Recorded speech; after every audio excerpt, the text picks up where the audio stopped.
ஒரு ராக்கெட் என்ன வேகத்துல போகும்னு தெரியுமா? சொர்ன்னு போயிடும் சார். பொதுவா நம்ம பயணிக்கிற பயணிகள் விமானம், அதாவது கமர்ஷியல் ஏர்கிராஃப்ட் 0.8 மேக் நம்பர்ல போகும். இதுவே ஃபைட்டர் ஏர்கிராஃப்ட் எடுத்துக்கிட்டீங்கன்னா, இப்போ நம்ம ரஃபேல் மாதிரியான ஏர்கிராஃப்ட்ஸ் எல்லாம் ஒரு 2ல இருந்து 3 மேக் நம்பர்ல போகும். இப்போ ரீசெண்டாக தான் இந்தியாவில் ஒரு மிசைல் டெஸ்ட் பண்ணாங்க. ஹைப்பர்சானிக் க்ரூஸ் மிசைல் அப்படின்னு சொல்லுவாங்க, பிரம்மோஸ் 2. அந்த மிசைல் பார்த்தீங்கன்னா 7ல இருந்து 9 மேக் நம்பர் வரைக்கும் போகும். இதுவே ராக்கெட் எடுத்துக்கிட்டீங்கன்னா 25 மேக் நம்பர் வேகத்தில் போகும். இதுவே ஸ்பேஸ் கிராஃப்ட் எடுத்துக்கிட்டீங்கன்னா, அதாவது இந்த இன்டர்பிளானட்டரி ஸ்பேஸ் ப்ரோப்ஸ்லாம் இருக்கு. நம்ம இந்த கான்வர்சேஷனுக்கு ஸ்பேஸ் கிராஃப்ட் அப்படின்னு வச்சுக்கலாம். அதெல்லாம் வந்து ஒரு 500+ மேக் நம்பர் வேகத்தில் போகணும்.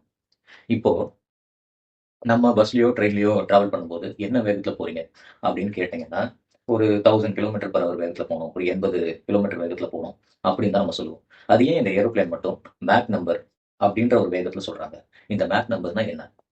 ஸோ, இப்ப நான் பேசுறது உங்களுக்கு கேக்குது இல்லைங்களா? இதுதான் வந்து ஸ்பீட் ஆஃப் சவுண்ட் இன் ஏர். அதாவது எவ்வளவு வேகமா நான் பேசுற அந்த சவுண்ட் வந்து உங்களுக்கு கேக்குது அப்படின்றது தான் ஸ்பீட் ஆஃப் சவுண்ட் இன் ஏர். இது வந்து 1235 km/h எர்த் சர்ஃபேஸ்ல. இததான் ஒரு மேக் நம்பர் அப்படின்னு சொல்லுவாங்க.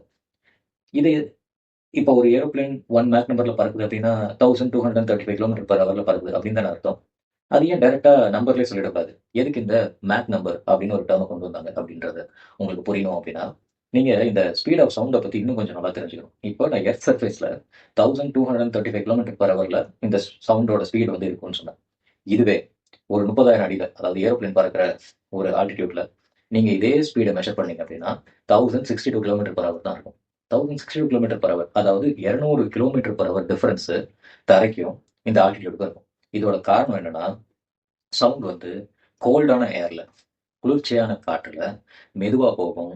சூடா இருக்கிற காற்றுல, அதாவது ஒரு வார்மா இருக்கிற டெம்பரேச்சர்ல வேகமா போகும். சரி, சவுண்டு தான் அதிகமாகவும் கம்மியான வேகத்திலையும் போகும். ஏரோப்ளேன் ஒரே வேகத்துல தானே போகும்.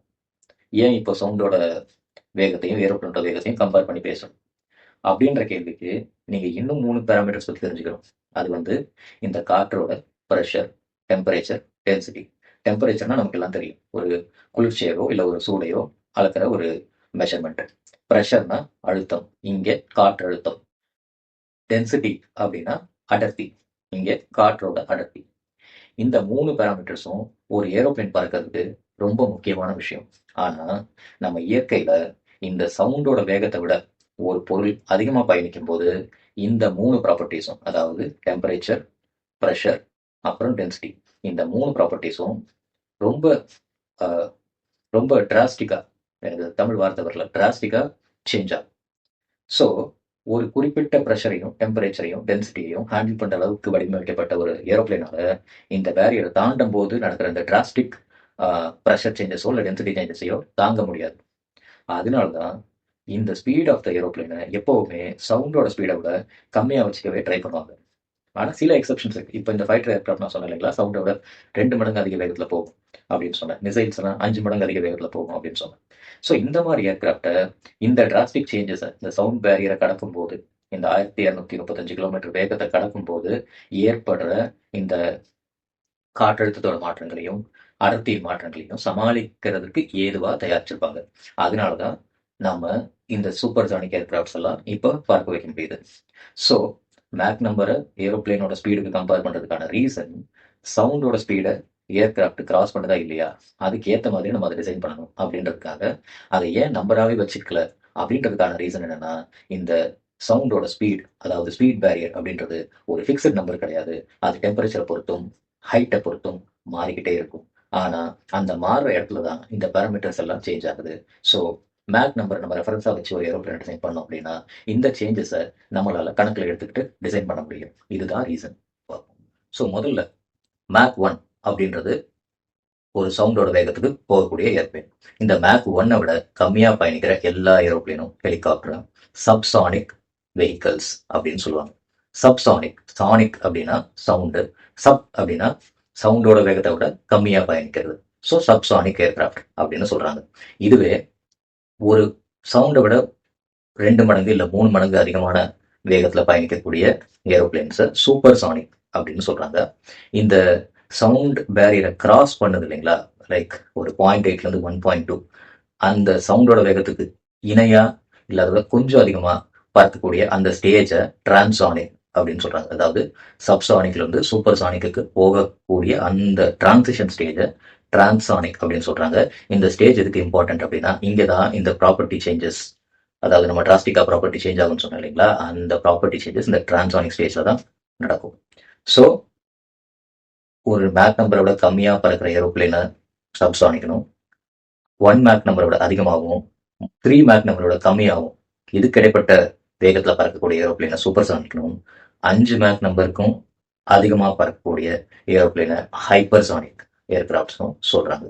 இப்போ இந்த 3லேருந்து 5 மேக் நம்பர் இருக்கு இல்லைங்களா, இதுக்கு நடுவில் பறக்கக்கூடிய ஏர்கிராஃப்ட்ஸை ஹை சூப்பர்சானிக் அப்படின்னு சொல்றாங்க. ஸோ இதெல்லாம் தான் மேக் நம்பரை பொறுத்து பிரிக்கப்பட்ட ஏர்கிராஃப்ட்ஸின் வகைகள். ஆனால் இந்த மேக் நம்பரை பற்றி நமக்கு தெரியாத நிறைய இன்ட்ரெஸ்டிங் ஃபேக்ட்ஸ் இருக்கு. அதில் இருக்க ஒரு 3 ஃபேக்ட்ஸ் நான் இப்போ சொல்கிறேன். ஒரு ஏரோப்ளேன் மேக் நம்பர் 1ல பறக்குது அப்படின்னா அது 1235 km/h பறக்குது அப்படின்னு உங்களுக்கு தெரியும். ஆனால் இந்த சவுண்டு ஏரை விட வாட்டர்ல அதிவேகத்தில் பயணிக்கும். அதாவது நான் பேசுறது உங்களுக்கு இந்த காற்று வழியா கேட்கறத விட நான் வாட்டர் வழியா இந்த சவுண்ட் வந்து ரொம்ப அதிவேகத்தில் பயணிக்கும்.